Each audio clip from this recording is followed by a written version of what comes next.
After the practice match against Souwa, the only complaint I really had was that Kyohei and Shinji were fairly useless during that whole match, and I had a concern that going forward, their characters would pretty much be stagnant as the show progressed, and as other characters maybe improved in the sport of comedy, they wouldn't.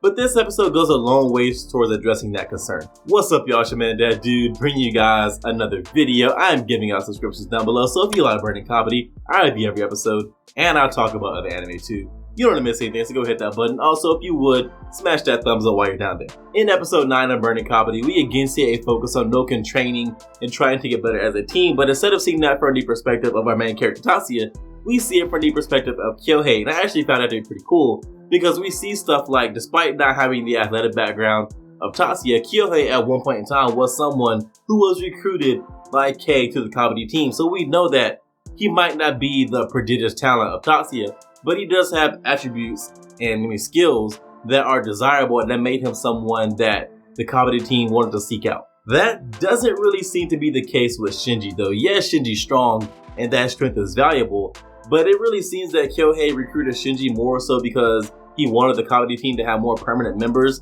instead of relying on these people who would just come in for tournaments and leave. And he wanted people who were going to be on the team constantly.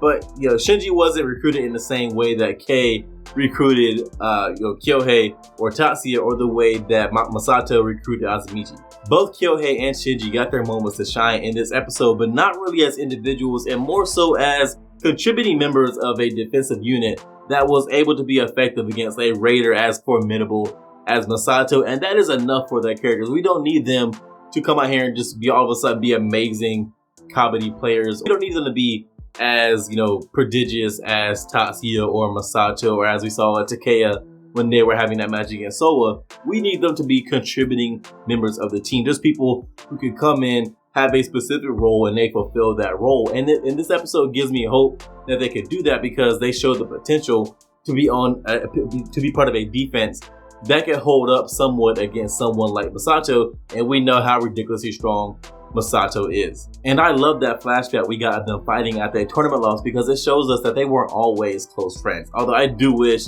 that we had gotten to see more of the fight before Masato comes in with those bullshit counter moves, whatever he uses, and just stop the fight.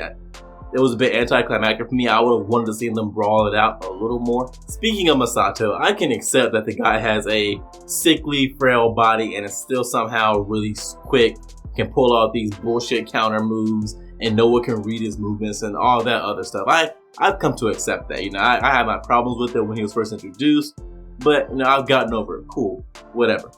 But in this episode, we see him take a full-on tackle from Kyohei, right? Kyohei gets him wrapped up, gets him to the ground, and Masato somehow fights his way across the line to score. And he called it a battle of will. Just what can't this guy do? He's small, he's sickly, he's frail, but now he's really quick and fast. Nobody can read his movements. He has this really weird martial arts that he uses where he can pull up all these weird counter moves. And now he's strong enough to not overpower Kyohei, but drag Kyohei across the line to score. And Kyohei has to outweigh Masato by at least 50 pounds. The size discrepancy there is not small. But somehow Masato was able to score. It's just like most things with Masato when it comes to what he's able to do in a Kabaddi match. It's just bullshit. It didn't make any sense. That's all I have for you on this one, guys. If you enjoyed this video, go hit that thumbs up. And if you are so inclined, subscribe and share. It would help me out a lot. If you did enjoy the video, or if you disagree with anything I said, let me know why down in the comments. We can talk about it. I respond to almost everything.